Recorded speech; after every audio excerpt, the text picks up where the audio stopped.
This month, in June 2022, Harry and Meghan announced plans to bring Lilibet to the UK for the very first time so that she could help them celebrate her inaugural birthday with them. They also shared that they have an intention to carry out the baptism of Lilibet at Windsor Castle, foreseeing that they're going to conduct this event for a small and quiet event with the presence of Queen Elizabeth.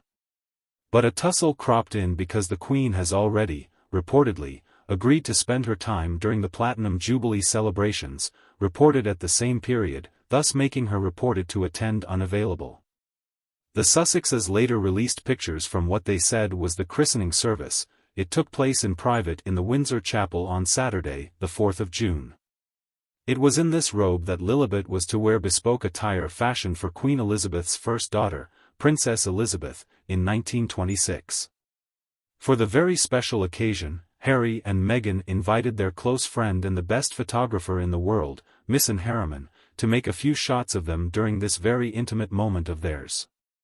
Harriman's participation put the focus back on the couple's personal relationship, when only a very few had been invited to such a private event. However, from time to time, controversy was not sitting far from such an event. Broadcaster and journalist Kate Garraway said in her column that it was unclear if the images are staged or set up to look authentic. Starting her day on Sky News, Garraway couldn't help but raise an eyebrow or two about whether that christening actually happened. No pics from folks who were there, no story straight from the horse's mouth. Something didn't add up for her. She found it odd, to say the least, that the Sussexes decided on just one photographer to snap those precious moments.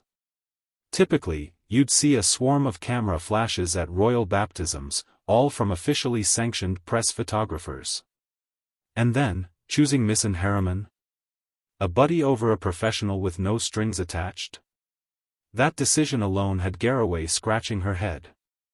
She didn't stop there, though.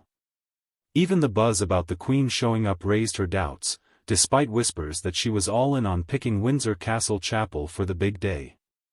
This chatter didn't exactly win Garraway fans among the Sussex supporters.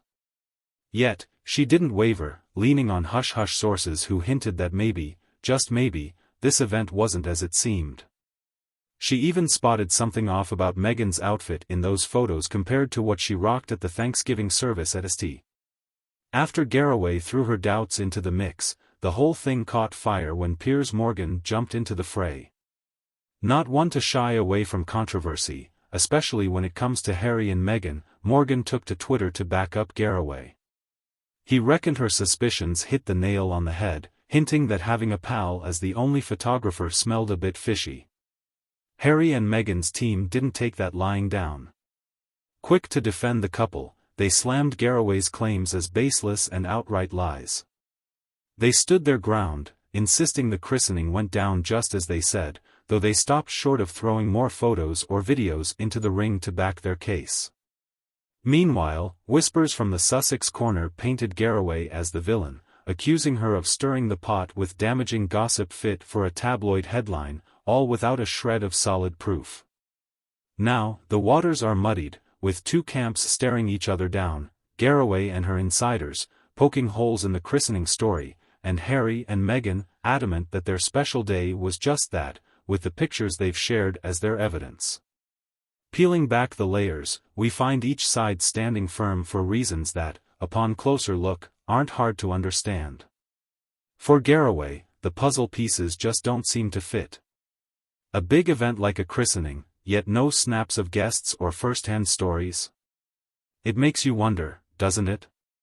Her job is to dig deep, to question the stories that don't line up, especially when they come from the high-profile world of the royals. However, pointing fingers at Harry and Meghan for possibly tweaking photos?